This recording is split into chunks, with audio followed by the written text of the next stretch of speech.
When it comes to testing and QA in your application, you need to send a lot of emails. And sometimes it's hard to also sign up a lot of users to then receive all those emails that you need to do in your testing. That's why I use disposable emails for all of my testing. It makes it super easy to do my testing, to receive the emails, confirm that they're working, that they're formatted the right way, without actually having to sign up for a million different accounts. Let me show you what services I'm using to do this. So you go to yopmail.com, YOPmail.com, and then you type in what disposable email address you want. So this would be JJ Englert, and you click here, and it will bring you to the inbox for JJ Englert at YOPmail.com.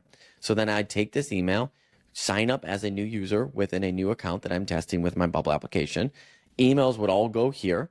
I can show pictures to this email, I cannot, etc. And I can do this over and over and over again.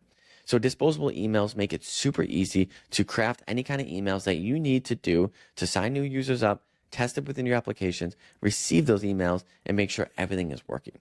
And then one last thing that I want to throw in here that I just learned from my partner Dave is if you're using a Gmail emails, what you can do is you could take your email address for your Gmail, add plus onto it, and then whatever numbers you want, and then the rest of your Gmail, and it will still go to that main root Gmail account without actually having to create a new email address or Gmail address, etc.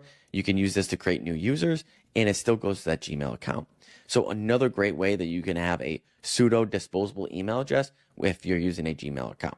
So whether it's with Yopmail or with your Gmail pseudo account using David's trick with the plus, you can use these tricks for your disposable emails to create tons of email addresses, tons of users, confirm that the emails are working, and QA your applications the right way.